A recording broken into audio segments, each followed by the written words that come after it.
Guys, स्वागत है आपका अपने यूट्यूब चैनल स्टडी विद अमन कुलमी। तो ये ऑन डिमांडिंग वीडियो है एनसीईआरटी पर। एनसीईआरटी क्यों पढ़नी चाहिए? अब सबका डाउट ये रहता है कि मैं सब बोलते हैं टॉपर से पूछो तो वो एनसीईआरटी, अगर हम अपने सीनियर से पूछे वो भी कहेंगे एनसीईआरटी पढ़ो। तो एनसीईआरटी हर इंटरव्यू में एनसीईआरटी एनसीईआरटी एनसीईआरटी। अब क्या होता है ये एनसीईआरटी? एनसीईआरटी है क्या? सब एनसीईआरटी पढ़ने ही क्यों बोलते हैं? अब सब बोल रहे हैं, सब गलत तो बोलेंगे नहीं। एनसीईआरटी पढ़ने के फ़ायदे नुकसान भी देखेंगे। अगर कोई बच्चा गलत तरीके से एनसीईआरटी की बुक को पढ़ता है तो उसे समझ नहीं आता, तो उसके हम बताएंगे कि वैसे नहीं पढ़नी है आपको। एनसीईआरटी पढ़ना सही है पर उसे अपने अच्छे तरीके से पढ़ना वो ज़्यादा सही रहता है। कहते हैं ना कि आपको जो काम करता है वो भी सही होता है, पर जो काम अच्छे तरीके से करता है वो उसे स्मार्ट वर्क कहते हैं। तो एनसीईआरटी ये ऐसा नहीं है कि एनसीईआरटी पढ़ना बेकार है, एनसीईआरटी में तो बस एग्जाम्पल लिखे रहते हैं, वो सब पढ़ना तो बेकार है, ऐसा नहीं है। अगर आप एनसीईआरटी को पढ़ेंगे ना तो वो बेस्ट बुक आपके लिए कहलाएगी। अब एनसीईआरटी क्यों पढ़ना चाहिए? अब आप देखिए, आपको 6 से लेके जो फर्स्ट से लेके, अगर हम मान लें फर्स्ट से लेके 8 तक की क्लास की जो बुक होती है वो तो आपको स्कूल से मिलती है। एनसीईआरटी की बुक वो तो मिलना समझ आ गई। अब 9 से 12 तक की भी एनसीईआरटी ही होती है। वो भी एनसीईआरटी आप वो बाहर से ख़रीदें या किसी भी शॉप से खरीदें तब भी वो आप कहते हैं ना एनसीईआरटी क्लास 9 की साइंस की बुक दे दो या कोई भी बुक, आपको एनसीईआरटी की क्यों लेने बोलते हैं सब? क्योंकि एनसीईआरटी जो है बहुत सारे लोगों ने बुक्स बनाई थी एक बार। ओसवाल की बुक्स अलग बनी और एनसीईआरटी की बुक्स अलग बनी, और लखमीर सिंह उर्फ मंजीत कौर एक वो भी हैं, उनके अलग बनी। बहुत सारे जो उन्होंने बनाई। अब सबसे बेस्ट बुक जो है वो एनसीईआरटी की मानी गई, यानी वो जीत गया। एनसीईआरटी की मानी गई तो तब से आज तक उसी की ही चलती आ रही है। एनसीईआरटी की बुक आज तक पब्लिश करी जा रही है। अब एनसीईआरटी पढ़ने का सही तरीका क्या है कि यस मैम हम तो रीडिंग कर लेते हैं यानी हम तो टॉपर करेंगे, तब भी नंबर तो अच्छे आते नहीं है। बट नहीं, एनसीईआरटी पढ़ने का सही तरीका होता है। अगर आप डायरेक्ट रीडिंग कर रहे हैं तो हाँ, ये रीडिंग पढ़ ली, मैंने पूरा चैप्टर रीड कर लिया, बस मेरा चैप्टर डन, और क्वेश्चन आंसर याद कर लेता हूँ, ये तो मेरा पूरा हो गया एनसीईआरटी का चैप्टर। ऐसे नहीं करना है आपको। देखते हैं हम इसे एकदम एग्जाम्पल के साथ समझेंगे। जस्ट लाइक मैंने ये क्लास 9th के chapter number 3 atoms and molecules को एक पेज खोला है। अब इस चैप्टर को हमने खोल लिया। अब यहाँ पे आप क्या करते हैं, स्टार्ट करते हैं चैप्टर 3 एटम्स एंड मॉलिक्यूल्स। अब आप देखेंगे, पढ़ेंगे Asian Indian and Greek philosopher have always wandered about the unknown. And अब सबसे पहले मैं ऐसे स्टूडेंट्स का बता रही हूँ जो कि अननोन है, मतलब जो जिसे पता ही नहीं है एनसीईआरटी पढ़ने की, एनसीईआरटी कैसे पढ़ी जाती है, एवरेज स्टूडेंट कैसे पढ़ता है। अभी सबसे पहले हम एवरेज स्टूडेंट का देखेंगे। In ancient Indian and Greek philosophers have always wondered about the unknown and unseen form of matter. The idea of divisibility of matter was considered long back in India, around 500 BC.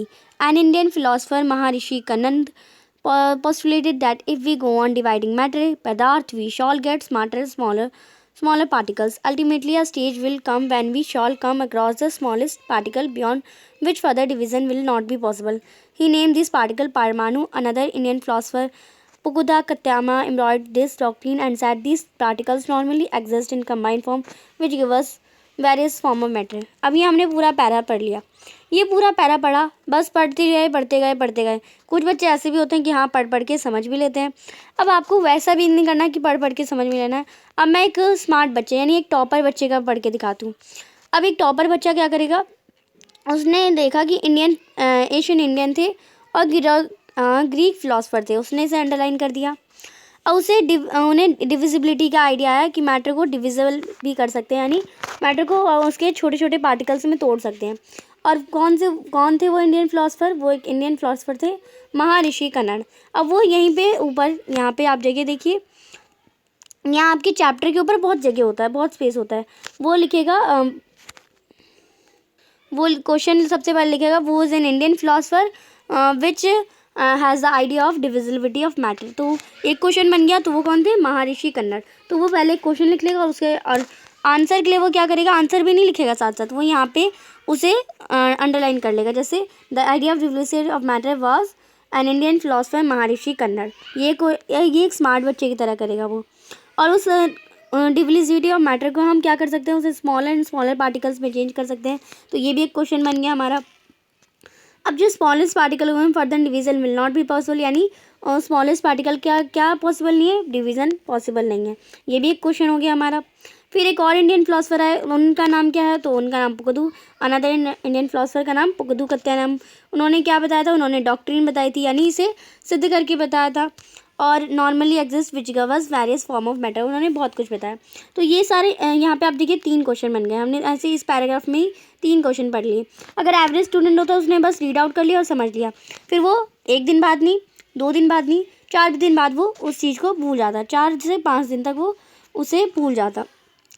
But आपने smart work करा। अब smart work आपने कैसे किया, एक topper बच्चे की तरह क्या किया, आपने चैप्टर को पढ़ा, आपने ऊपर क्वेश्चन लिख दिया। अब फिर आप नेक्स्ट टाइम जब इस चैप्टर को पढ़ने आएंगे, या यूटी या रिवीजन या पीरियोडिक या बोर्ड के टाइम ही इससे पढ़ने आएंगे, तो ये क्वेश्चन आपने लिखा था ऊपर एंड इसकी ये अंडरलाइन हो रखी थी, यानी ये पढ़ा और ये इंपॉर्टेंट है, बाकी कुछ इंपॉर्टेंट नहीं है। फिर ये क्वेश्चन दूसरा पढ़ा, फिर इसकी अंडरलाइन हो रखी है, फिर तीसरा क्वेश्चन पढ़ा, इसकी अंडरलाइन हो रखी है। तो ऐसे आपको पढ़ना है। ये तो मैंने साइंस का बता दिया। अब साइंस में एक और चीज़ मैं बताती हूँ। अब साइंस का बेसिकली ये होता है कि साइंस और एसएसटी हम एक साथ एक जैसी मान लें, आपको एसएसटी के साथ भी ऐसे ही करना है, यानी सोशल साइंस के साथ भी करना है। साइंस और सोशल साइंस में ये होता है कि बीच में भी क्वेश्चंस होते हैं। आप देखते हैं कि मैं तो एक्सरसाइज के लास्ट में जो चैप्टर का एंड होने के बाद एक्सरसाइज के सारे क्वेश्चन कर लिए, यानी मैं तो टॉपर बन गया, नहीं। आपको बीच के जो क्वेश्चन होते हैं ना, जैसे फर्स्ट क्वेश्चन है डिफाइन द एटॉमिक मास, आपको एटॉमिक मास यूनिट डिफाइन करना है, और why it is not possible to see on the atom with naked eyes, naked eye से कैसे क्यों नहीं देख पाते। तो ये जो क्वेश्चन है ना बीच के, आपको हर पेज पे मिलेंगे, हर 1-2 पेज में तो ज़रूर मिलेंगे। तो इन क्वेश्चंस को भी आपको अच्छे से सॉल्व करना है, अच्छे से याद करके जाना है। तो हमने एसएसटी में भी आपको इंटेक्स क्वेश्चन यानी अंदर के क्वेश्चंस तो करने हैं और एक्सरसाइज भी करनी है, और साइंस में भी ऐसे ही करना है। हिंदी इंग्लिश में तो आप ऐसे पढ़ते ही हैं। अब बचा हमारा मैथ्स को आपको क्या करना है, मैथ्स में आप करेंगे कि मैंने मैथ्स का क्लास 9 का चैप्टर 2 खोल लिया। ये हमारा चैप्टर 2 है पॉलीनोमियल। अब ये देखिए, ये जो पार्ट होता है ना, सबसे ज़्यादा बच्चे इस पार्ट को छोड़ देते हैं, वो डायरेक्ट एक्सरसाइज पे जाते हैं। ये जो इंट्रोडक्शन का पार्ट होता है ना, ये भी सब बहुत इंपॉर्टेंट होता है कि इसमें आप पढ़ेंगे क्या। ये इसमें आप अलजेब्रिक एक्सप्रेशन आपने ये सब पढ़ चुके हैं, एडिशन सब्ट्रैक्शन मल्टीप्लिकेशन। आपको आज इसमें क्या करना है, सब अलजेब्रिक एक्सप्रेशन का आप फैक्टराइज करेंगे। ये कुछ आइडेंटिटीज़ हैं, ये भी पढ़ेंगे इस चैप्टर में, इनका यूज़ फैक्टराइजेशन में पढ़ेंगे। और अलजेब्रिक एक्सप्रेशन को पॉलीनोमियल कहते हैं, ये पढ़ेंगे। रिमाइंडर थ्योरम, फैक्टर थ्योरम, ये सब फैक्टराइजेशन ऑफ पॉलीनोमियल, कुछ और अलजेब्रिक आइडेंटिटीज़, फैक्टराइजेशन और ये सारे एक्सप्रेशन। तो अब देखिए, आपको पहले ही पता चल गया कि आपको पढ़ना क्या क्या है इस चैप्टर में। मेन ये आपको इंट्रोडक्शन ना मैथ्स में किसी भी चैप्टर में नहीं छोड़ना है, आपको पता चल गया पहले ही पढ़ना क्या है। अब फिर आप कहेंगे कि मैम आगे हम एक्सरसाइज करेंगे तब भी तो हमें पता चल ही जाएगा कि हाँ इसमें तो ये वाला चीज़ हो रहा है, पर नहीं, तब भी आपको इंट्रोडक्शन पढ़ना है पहले। अब फिर आता है ये सब चीज़ें ना ज़्यादातर बच्चे छोड़ देते हैं, पर आपको इसे भी 1-2 बार रीड आउट ज़रूर कर लें। ये नहीं कि सीधा एक्सरसाइज पे कूद पड़े, ऐसे नहीं। आपको पॉलीनोमियल इन वन वेरिएबल क्या होता है एग्जाम्पल के साथ इसमें अच्छे से समझाया होता है, तो इससे भी ये नहीं कि याद करने बोल रही हूँ, रीड आउट कर लें ज़रूर। अब रही बात एक्सरसाइज की, तो एक्सरसाइज के भी आप क्या करेंगे, हर क्वेश्चन को सॉल्व करेंगे। जस्ट लाइक सपोज करिए फर्स्ट क्वेश्चन करा आपने, फर्स्ट आता है, सेकंड आता है, थर्ड आता है, फोर्थ आता है, फिफ्थ नहीं आ रहा। फिफ्थ को आपको क्या करना है, फिफ्थ पे गोला लगा देना है। फर्स्ट आता है, सेकंड आता है, थर्ड आता है, फोर्थ आता है। फिर सेकंड क्वेश्चन किया, फिफ्थ नहीं आता तो अगले दिन मैम से पूछिए या कुछ रहने दीजिए। फिर सेकंड क्वेश्चन किया, फर्स्ट आता है, थर्ड आता है, फोर्थ आता है, सेकंड नहीं आता इसमें। अब आप देखिए, फिर जब आपका एग्ज़ाम का टाइम आएगा या जब आपका इस चैप्टर का रिवीजन करेंगे ना, तो आपको क्या करना है, फर्स्ट क्वेश्चन खोलना है, अरे ये सारे तो आते हैं, ठीक है, तो आपको सिर्फ फिफ्थ की प्रैक्टिस करनी है। फिर आपने सेकंड क्वेश्चन करा, आपको इसे एक बार पहले कर लेना है कि हाँ ऐसे सॉल्व कर लिया, पर गोला लगे रहने देना है। सेकंड जब आप सॉल्व कर रहे थे तो इसमें आपको फर्स्ट आ गया था, फोर्थ थर्ड आ गया था, फोर्थ आ गया था, पर आपको सेकंड नहीं आया था, तो आप सेकंड फिर इसमें सॉल्व करेंगे एग्ज़ाम के टाइम पे। तो आप देखिए, फर्स्ट में आपको सारे पार्ट करने की फिर ज़रूरत नहीं है, आपको बस फिफ्थ नहीं आया था पहले टाइम में तो आपको फिफ्थ ही सॉल्व करना है। सेकंड में आपको सेकंड नहीं आया था तो आपको वही करना है।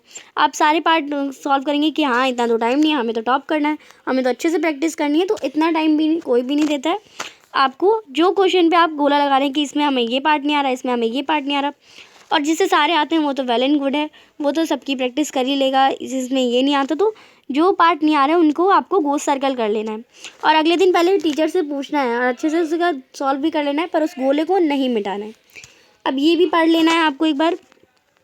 अब बात आती है एग्जाम्पल्स की। एग्जाम्पल में जो होता है, एग्जाम्पल तो आपको दिए जाते हैं और उसके सॉल्यूशन भी दिए जाते हैं कि ये वाला सॉल्व करके आप कहेंगे कि एग्जाम्पल कौन पढ़ता है, नहीं, एग्जाम्पल से ही क्वेश्चन, मस्ट क्वेश्चन आते हैं, ज़रूर क्वेश्चन आते हैं एग्जाम्पल से। अगर आपके एक बार एक्सरसाइज के क्वेश्चन ना आए पर आपके एग्जाम्पल के क्वेश्चन ज़रूर आते हैं, तो आपको एग्जाम्पल्स को तो ज़रूर ही कर लेना है हर चैप्टर के मैथ्स के। जो भी चैप्टर आपका सिलेबस में है वो आपको उन चैप्टर के ज़रूर करने हैं।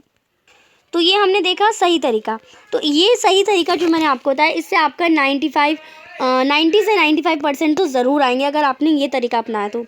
अब कुछ लोग कहेंगे कि हाँ एनसीईआरटी नहीं पढ़ रहा मैं बाकी बुक सॉल्व पढ़ लूँगा, मैं सैम्पल पेपर कर लूँगा, मैं अदर बुक्स कर लूँगा, मैं प्रीवियस ईयर क्वेश्चन पेपर कर लूँगा, मैं उस सवाल के क्वेश्चन आंसर कर लूँगा, मैं उनसे पढ़ लूँगा, मैं एनसीईआरटी नहीं करूँगा। तो भाई आपका जो 95% होता है ना सिलेबस, वो एनसीईआरटी में से आता है। तो आप एनसीईआरटी नहीं करेंगे तो आप बहुत कुछ अपना छोड़ देंगे, इसलिए आपको एनसीईआरटी तो मस्ट करना है। अब कुछ लोग कहेंगे कि मैं तो सिर्फ एनसीईआरटी कर लूँगा, मैं सैम्पल पेपर नहीं करूँगा, मैं पीवीआई क्यों नहीं करूँगा। तो सिर्फ एनसीईआरटी करने से आप 90 से 95% भी ला सकते हैं अगर आप सिर्फ 90 एनसीईआरटी करेंगे। सिर्फ एनसीईआरटी को अगर अच्छे से डीपली आप अपने एकदम दिमाग में, जैसे एक होता है ना चार्ट लाना, दिमाग में पूरी बुक को चार्ट लेना, ऐसे आप कर लेंगे तो आपका 90 से 95% सिर्फ एनसीईआरटी पढ़ के भी स्कोर कर सकते हैं। पर अब कुछ बच्चे होते हैं कि नहीं हमें तो 100% स्कोर करना है। आप 90 से 95 सोचेंगे ना तब भी आपके 85 ही आएंगे, क्योंकि आपकी प्रैक्टिस इतनी होनी हो रखी। अब कोई बच्चा सोच रहा है कि मुझे तो 100% स्कोर करना है। अब तो 100% के लिए क्या तैयारी करनी है, तो 100% के लिए एनसीईआरटी तो आपको कंप्लीट करनी ही है, यानी 90% तो इसमें आ ही जाएगा। बचा 10% में आपको एनसीईआरटी के एग्जाम्पलर। एनसीईआरटी एक अपनी बुक पब्लिश करता है, पेपर के टाइम से थोड़ा टाइम पहले ही कर देता है। एनसीईआरटी एग्जाम्पलर आपको अच्छे से करनी है, ये आपका परसेंट ले लेगी थोड़ा। लास्ट 5 ईयर्स के पेपर, तो आप कहेंगे लास्ट 5 ईयर के पेपर कौन देगा मुझे, तो नहीं, गूगल पे आपको सर्च करेंगे सब मिल जाएंगे। तो आपको लास्ट 5 ईयर के पेपर लेने हैं, एनसीईआरटी एग्जाम्पल लेना है, और ऑफिशियल सीबीएसई सैम्पल पेपर। अगर आप 9 से 12 तक के स्टूडेंट्स हैं तो आपको जो सीबीएसई है वो पेपर टाइम से पहले ऑफिशियल सीबीएसई की साइट पर सैम्पल पेपर डालते हैं, तो आपको उन्हें भी कर लेना है। तो ये 3 चीज़ एनसीईआरटी के अलावा आप करेंगे, आपको और किसी बुक की ज़रूरत ही नहीं है। आपको ये 3 बुक, अगर आपने ये 3 चीज़ें कर ली तो आपके 100% स्कोर करने से कोई नहीं रोक सकता। आप अपना बेस्ट देंगे। तो प्लीज़ ये वीडियो आई होप आपको अच्छी लगी होगी। वीडियो को जल्दी से लाइक कर दीजिए, चैनल को सब्सक्राइब करिए और ज़्यादा से ज़्यादा दोस्तों के साथ शेयर करिए। Thanks for watching video, bye bye guys. और अगर कोई भी आपको डाउट हो तो आप मुझे कमेंट सेक्शन में बताएं, नेक्स्ट वीडियो किस टॉपिक पे होगी, आप मुझे वो भी बताएं ज़रूर। Thanks for watching video, bye bye guys.